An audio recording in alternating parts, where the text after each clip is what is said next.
We were just discussing in the Parmenides video that Socrates uses the tool of reason to consider abstract intellectual conceptions like virtue, justice, and beauty.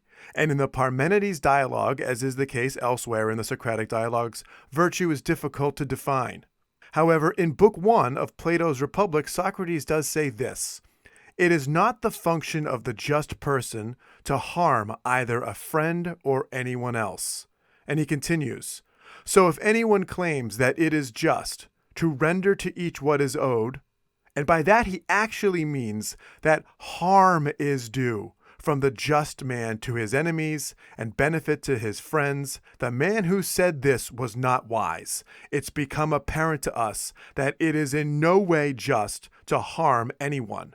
And so we've got a new word that's not abstract: harm.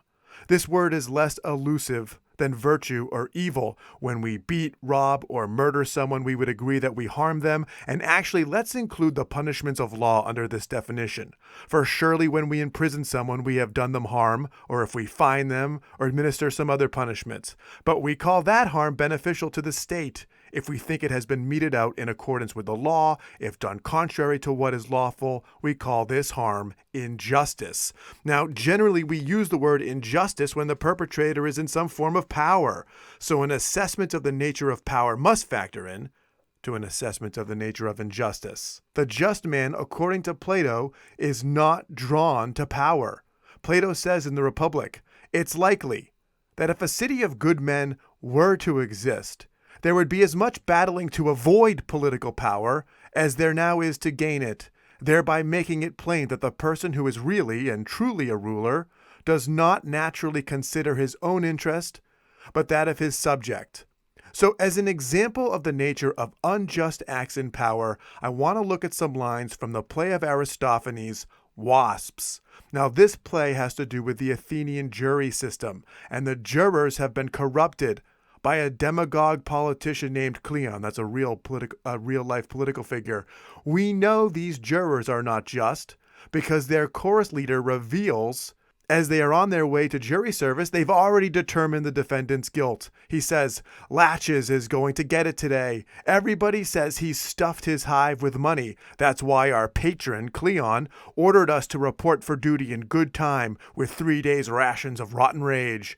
So they look at Cleon, a political figure, as an ally and patron, and they apparently look at Latches as an enemy. And as Socrates says in Gorgias about this kind of followership, the only friend of any account that remains for such a person, as in a despot, is a man of his own temper, who blames and praises the same things, and is thus willing to be governed by him and to be subject to his rule. If he is to be like his unjust ruler, he will find himself possessed of the greatest evil, that of having his soul depraved and maimed as a result of his imitation of his master and the power he has got.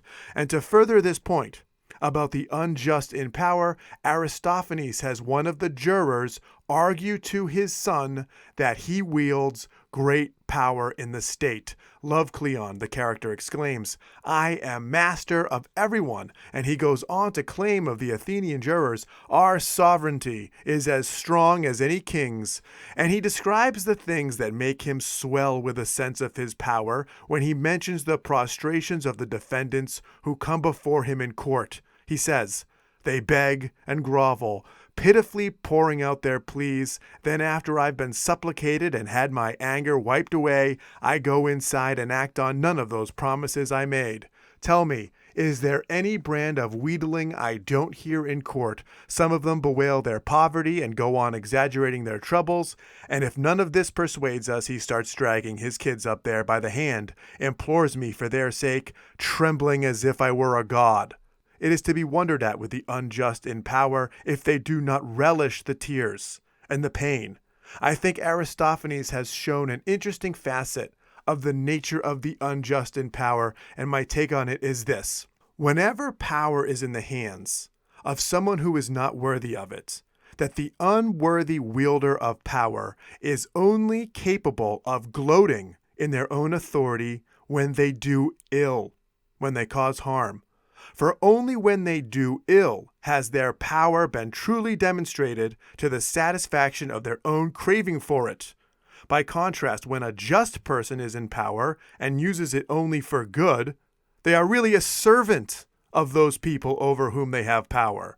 And so they do not bask in the glory of authority, but labor in the humility of service. The unjust are not interested in the humility of service. It is written in Plato's Republic, "No art or rule provides its own benefits, but as we said long ago, it provides and dictates for the benefit of those who are governed by looking to the advantage of the weaker."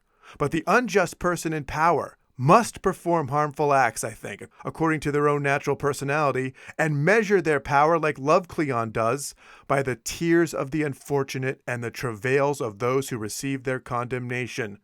We may not be able to define evil, but we can well spot those who would cause harm and who bring no benefit.